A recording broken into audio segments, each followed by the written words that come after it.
Today, I would like to tell you a story that was written by Hans Christian Andersen, and is titled In the Uttermost Parts of the Sea. Some ships had been sent north toward the North Pole to find out what was up there. Through ice and mist, they had steered farther and farther north. Now winter had begun. The sun had set, and the explorers would not see it again for a long time. One long night would continue for weeks and weeks. A vast plain of ice spread around the ships, and the snow lay heaped on the frozen sea.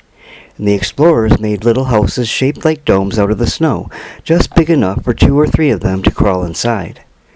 Overhead, nature's fireworks, the great northern lights, flashed red and blue in the dark sky. Sometimes Eskimos came with sleds full of animal skins to trade, and the explorers were glad to use the skins as beds to keep warm inside of their snow houses. While outside it grew colder and colder. They knew that at home it was still autumn, and they thought of the sunbeams and the leaves still clinging to the trees in crimson and gold. Their watches told them that it was time for rest, and 2 of the men had already lain down to sleep.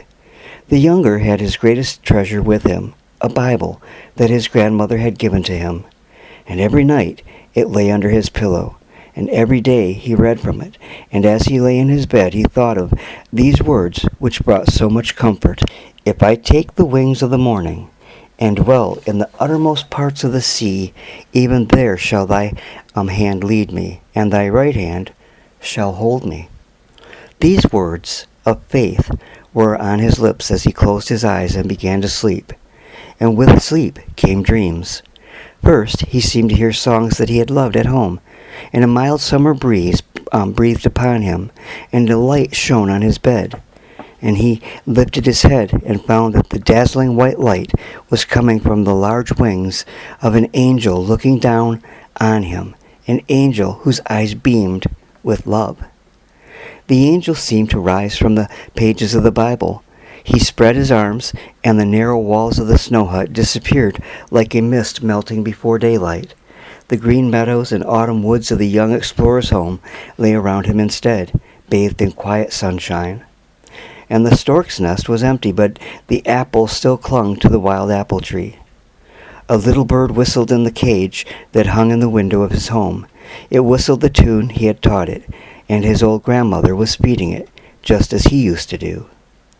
The blacksmith's pretty young daughter stood drawing water from the well, and as she nodded to her grandmother, the old woman called her and held up a letter that had come that morning from the cold northern lands, from the North Pole itself, where the old woman's grandson was now safe under God's protecting hand.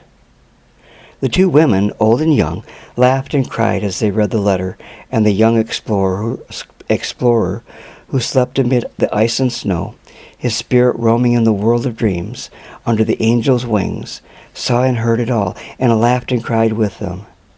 From the letter that they read these words aloud, even in the uttermost parts of the sea, thy right hand shall hold me.